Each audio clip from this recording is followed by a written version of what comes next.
Hi friends, welcome to our channel DB study up. ఈ రోజు క్లాస్లో మనం 10th క్లాస్ బయాలజీ జీవక్రియలు మొత్తం బిట్స్ అనేది చెప్పుకోవడం జరుగుతుంది. ఆల్రెడీ 2 క్లాసులు అయిపోయాయండి. సో థర్డ్ క్లాస్లో మొత్తం ఈ జీవక్రియలు అనేది పూర్తవుతుంది. చూసుకుంటే ఫస్ట్ లెసన్ జీవక్రియలు. ఇందులో మనకు 10th class biology new text బుక్లో 5 లెసన్స్ అనేవి ఉండడం జరిగింది. అందులో ఫస్ట్ లెసన్ జీవక్రియలు మనం ఆల్రెడీ ఆల్మోస్ట్ చెప్పేసుకున్నాము. ఈ రోజుతో జీవక్రియలు అనేది కంప్లీట్ అవుతుంది. సో రోజు క్లాస్లో మనం ఈ విధంగా కొన్ని బిట్స్ అనేది డిస్కస్ చేసుకున్నాము. టెక్స్ట్ బుక్స్ నుంచి మొత్తం తయారు చేసినటువంటి బిట్స్ అండి ఇవి. అంటే ఏ ఒక్క బిట్ కూడా మిస్ అవ్వదు. అంటే మీరు నోట్స్ రాయాల్సిన అవసరం ఉండదు, టెక్స్ట్ బుక్స్ చదవాల్సిన అవసరం కూడా ఉండకుండా మొత్తం ఏ ఒక్క బిట్ కూడా మిస్ కాకుండా బిట్స్ రూపంలో ఒక మంచి నోట్స్ అనేది తయారు చేసామండి సైన్స్కి, సోషల్కు. ఓకే, అందులో భాగంగా మనం చెప్పుకోవడం జరుగుతుంది. ఈరోజు మనం నిన్నటి క్లాస్లో మానవుల్లో శ్వాసవర్ణకం హిమోగ్లోబిన్ ఇది ఎర్ర రక్త కణాల్లో ఉంటుంది. ఇప్పటివరకు మనం చెప్పుకున్నామండి.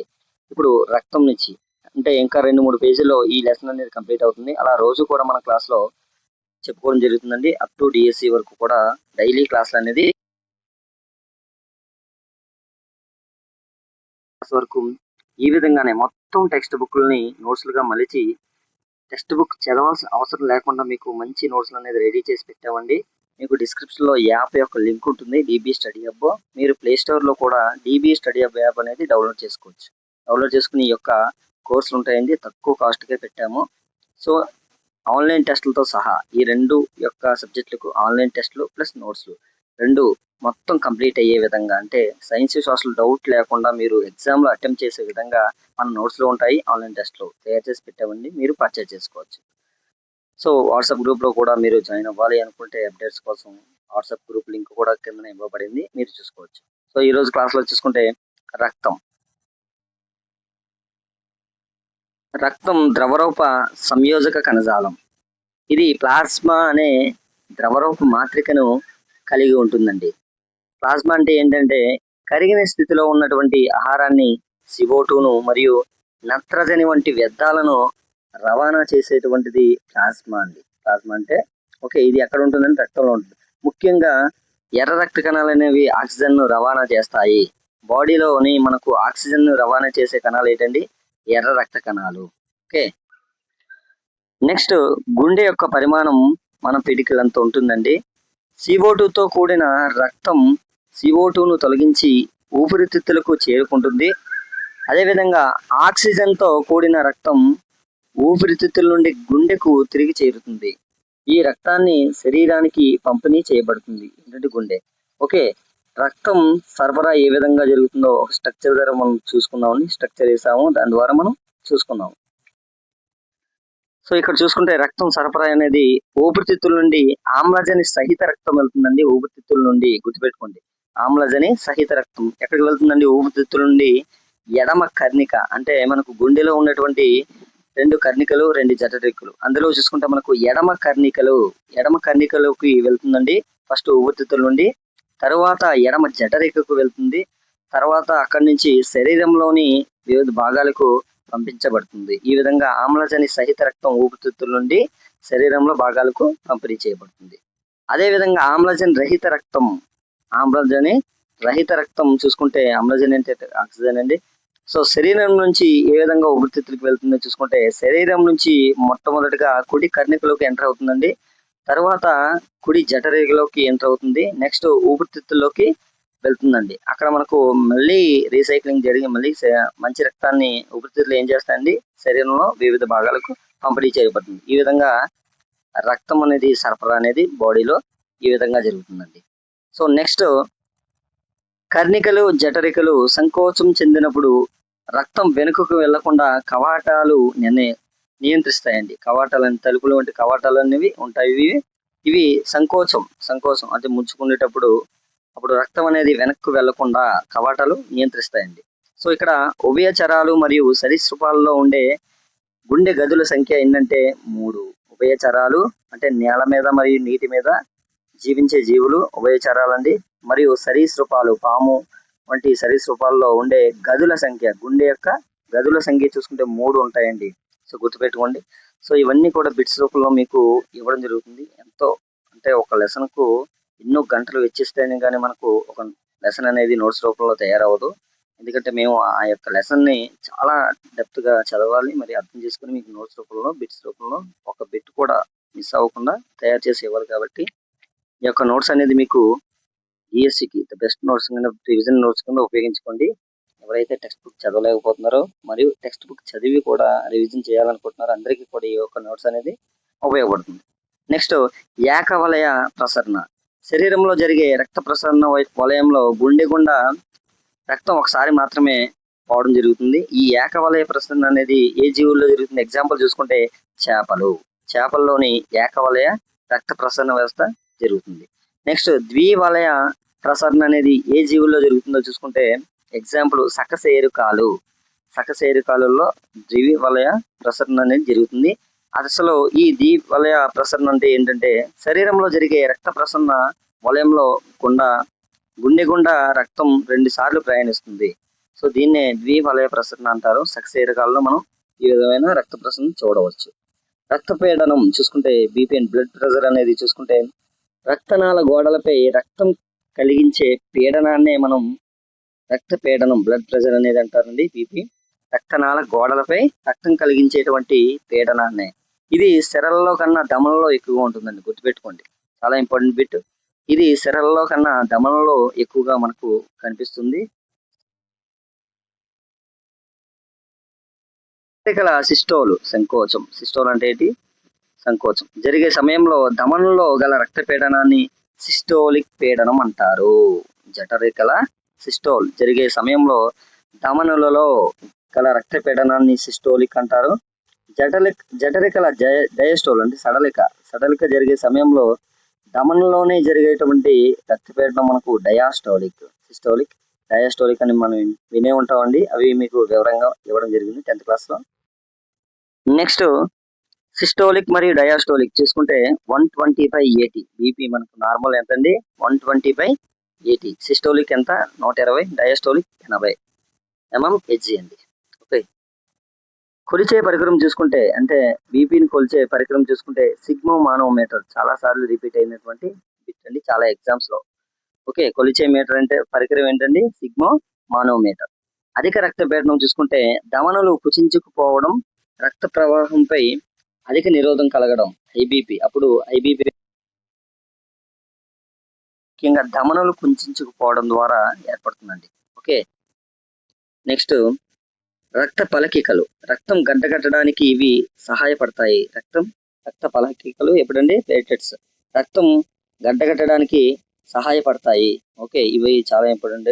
అంటే ఏదైనా దెబ్బ తగిలేటప్పుడు మనకు అక్కడ రక్తం గడ్డగట్టించడానికి ఇవి ఉపయోగపడతాయి.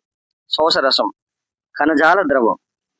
శోషరసం లేదా కణజాల ద్రవం.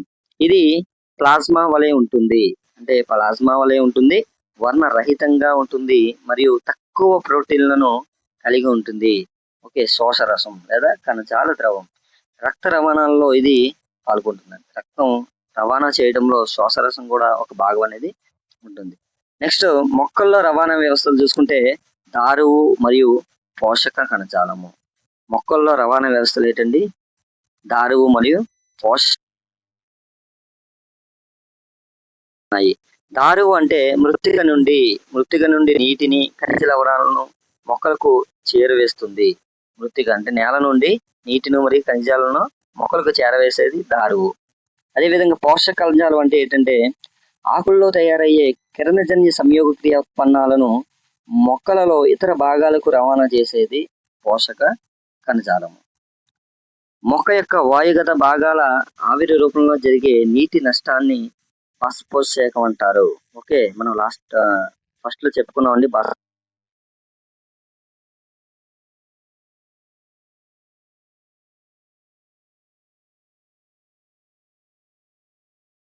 ఆవిరి రూపంలో జరిగే నీటి యొక్క నష్టాన్ని బాష్పోత్సేకం అంటారు.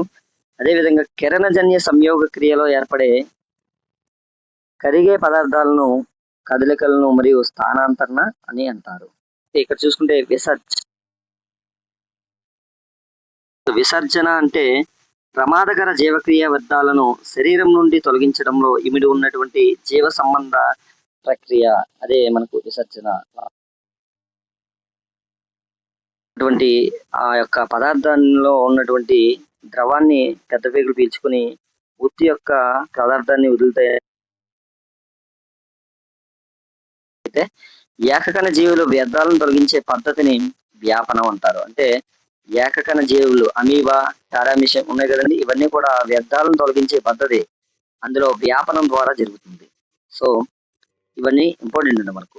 మానవ విసర్జన వ్యవస్థ చూసుకుంటే ఒక జత మూత్రపిండాలు ఉంటాయండి, దాని ద్వారా జరుగుతుంది. మూత్రపిండాలు చూసుకుంటే ఇవి ఉదర కుహరంలో వెన్నెముకకు ఇరువైపులా రెండు వైపులా ఉంటాయండి. సో ఇందులో ఉన్నటువంటి భాగాలు చూసుకుంటే రెండు మూత్రపిండాలు విసర్జన వ్యవస్థలో, అదేవిధంగా మూత్రాశయం మరియు ప్రసేకం, ఈ మూడు భాగాలండి ఏంటి మానవ విసర్జక వ్యవస్థలో. మూత్రపిండాలలో ఉత్పత్తి అయిన మూత్ర నాళాల ద్వారా మూత్రాశయంకు చేరి ప్రసేకం ద్వారా విడుదలవుతాయి. ఇదండి మూత్రపిండాలలో చేరేటువంటి ఉత్పత్తి అయినటువంటి మూత్ర నాళాల ద్వారా మరియు దాని ద్వారా మూత్రాశయంకి చేరి మరియు ప్రసేకం ద్వారా విడుదల అవుతుందండి. నెక్స్ట్ దీంతో మనకు లెసన్ అనేది పూర్తి చేసుకుందాము. సో నెక్స్ట్ విత్ యూరిక్ ఆమ్లం వంటి నత్రజని సంబంధ వ్యర్థాలను రక్తం నుండి తొలగించేవి మూత్రపిండాలు. యూరిక్ ఆమ్లం వంటి నత్రజని సంబంధ వ్యర్థాలను రక్తం నుండి తొలగించేవి మూత్రపిండాలు. మూత్రపిండాలలోని ప్రాథమిక వడపోత ప్రమాణం చూసుకుంటే రక్త కేశ నాళికల గుచ్చం. మూత్రపిండాలలోని ప్రాథమిక వడపోత ప్రమాణం చూసుకుంటే రక్త నాళికల గుచ్చం. రక్తకేశ నాళికల గుచ్చం గిన్నె ఆకారంలో ఉండి బౌమన్స్ గుళికలో ఉంటుందండి. ఇది ఎక్కడ ఉంటుంది? రక్తకేశ నాళికల గుచ్చం అనేది గిన్నె ఆకారంలో ఉండి బౌమన్స్ గుళికలో ఇది మనకు కనిపిస్తుంది. మూత్రపిండంలో దగ్గరగా అమర్చినటువంటి వడపోత ప్రమాణాలు చూసుకుంటే నెప్రానులు లేదా రొక్క ప్రమాణాలు. మూత్రపిండంలో దగ్గరగా అమర్చినటువంటి వడపోత ప్రమాణాలు చూసుకుంటే నెప్రానులు లేదా రొక్క ప్రమాణాలు. అదేవిధంగా మనకు న్యూరాన్స్ కూడా మనం వింటామండి. ఓకే, వెన్నుపూసలు. నెక్స్ట్ ఒక ఆరోగ్యవంతుడైన వయోజనుల్లో మూత్రపిండాల్లో ఏర్పడే ప్రథమ గాలితం రోజుకు 180 లీటర్లు సుమారుగా ఉంటుంది. ఆరోగ్యవంతుడైన వయోజనులో మూత్రపిండాల్లో ఏర్పడే ప్రథమ గాలితం రోజుకు 180 లీటర్లు ఉంటుందండి. ఈ వ్యర్థాలను తొలగించుకునే మొక్కల పద్ధతులు చూసుకుంటే వ్యర్థ పదార్థాలను కణ రిక్తికల్లో నిల్వ ఉంచుతాయండి. అదేవిధంగా జిగురు రెసిన్ల రూపంలో ఉంచుతాయి. మనకు చెట్ల నుంచి అంటే ములం చెట్టు చూసుకున్నా, ఏదైనా వేప చెట్టు చూసుకున్నా జిగురు రెసిన్లు వస్తాయి కదండి కొట్టేటప్పుడు. సో ఆ రూపంలో వ్యర్థాలు, అవి వ్యర్థాలండి, మొక్క యొక్క వ్యర్థాలు అవి. ఓకే, రాలిపోయే ఆకుల ద్వారా కూడా ఇవి తొలగిస్తాయండి ఈ వ్యర్థాలు మొక్కలు. నెక్స్ట్ అభ్యాసాల బిట్లు కూడా చూసుకున్నాను, అంటే ఏ ఒక్క బిట్ కూడా మిస్ కాకుండా మీకు నోట్స్ అనేది తయారు చేసామండి. నెక్స్ట్ మానవుల్లో మూత్రపిండాలు ఇవి వ్యవస్థలోని భాగాలు చూసుకుంటే విసర్జన వ్యవస్థలోని మానవ యొక్క విసర్జన వ్యవస్థలోని భాగాలు ఏంటంటే చెప్పుకున్నాం మనం. మూత్రపిండాలు, మూత్రకోశం మరియు ప్రసేకం. ఓకే, మొక్కల్లోని దారువు ఈ పని చేస్తుంది అంటే నీటి రవాణా. దారువు గురించి కూడా మనం ఎక్స్ప్లెయిన్ చేసుకున్నామండి. ఓకే, మృతికి నుంచి నీటి రవాణా చేస్తుంది, నీటి సరఫరా అనేది చేస్తుందని చెప్పే మొక్కలకు.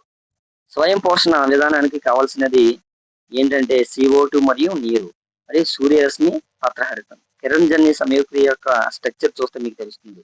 స్వయం పోషణ అంటే మొక్కలు స్వయం పోషణ తయారు చేసుకుంటాయండి, వాటికి అవే ఆహారాన్ని తయారు చేసుకుంటాయి. అందుకే వాటిని స్వయం పోషకాలు అంటారు. ఇది స్వయం పోషణ విధానం. దీనికి కావాల్సిన మొక్కకు ఏంటంటే CO2 మరియు నీరు కావాలి. సూర్యరశ్మి సహాయంలో పత్రహరితంలో ఇది జరుగుతుంది. ఓకే, నెక్స్ట్ పైరువిక్ ఆమ్లం విచ్ఛిన్నం వల్ల CO2, నీరు మరియు శక్తి ఏర్పడే ప్రక్రియ దీనిలో జరుగుతుందంటే మైటోకాండ్రియాలో జరుగుతుంది. సో ఇది అండి ఫస్ట్ లెసన్ పూర్తి చేసుకున్నాము. నెక్స్ట్ లెసన్ లో రేపు కలుద్దాము. సో డైలీ కూడా క్లాసులు అనేది చెప్పుకోవడం జరుగుతుంది. డైలీ ఒక 10 నుంచి 15 నిమిషాలు మీరు స్పెండ్ చేస్తే మంచి బిట్లు అనేది, టెక్స్ట్ బుక్ రివిజన్ అనేది కూడా మీకు అయిపోతుంది. ఒకేసారి మీకు నోట్స్ అన్ని కావాలి అనుకుంటే మన యాప్ డౌన్లోడ్ చేసుకొని పర్చేస్ చేసుకోండి. Okay, all the best.